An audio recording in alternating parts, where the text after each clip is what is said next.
Bud Boetticher began his career directing B-movies in the 1940s.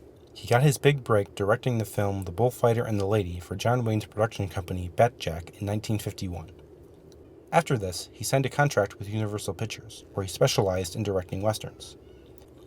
In 1956, Wayne sought out Ranulph Scott to replace him as the star of a western scripted by Burt Kennedy that he had to leave due to his commitments to John Ford's The Searchers. Wayne also suggested Boetticher as the director.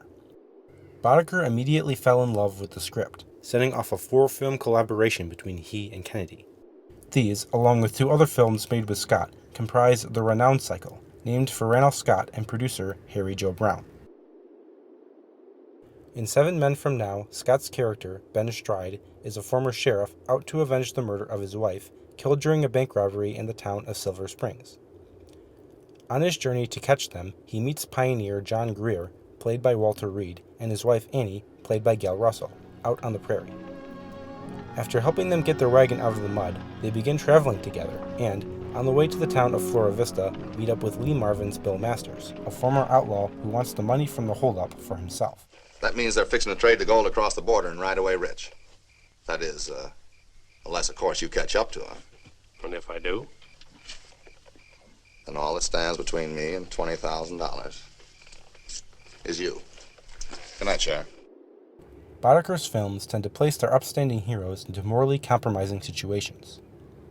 Stride is attracted to Greer's wife, who Masters lusts after. Well, I knew me a little old gal one time, looked a whole lot like you, Mrs. Greer.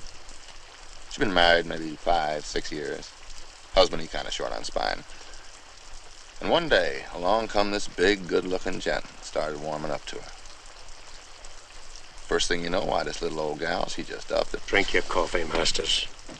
When he begins to suspect that Greer is involved in the robbery, he feels conflicted over what to do. Greer himself, unaware that the money he was paid to carry was stolen, is faced with the moral choice when he discovers the true nature of his job. Silver Express office was held up. Fargo box was stole, a lot of shooting. Somebody was bound to get hurt.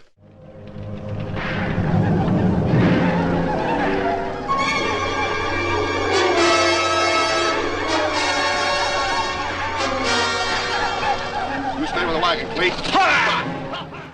Boetticher had a strong command of action scenes, which is fully on display here. Stride's battle with the robbers in the caverns outside Flora Vista is particularly well directed.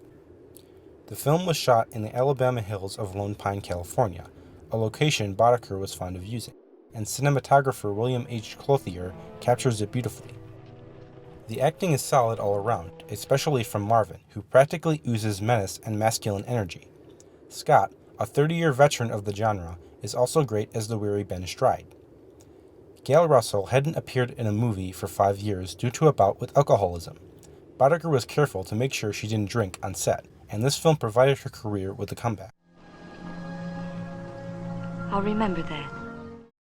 When they hear the mighty voice of justice, one by one, 7 men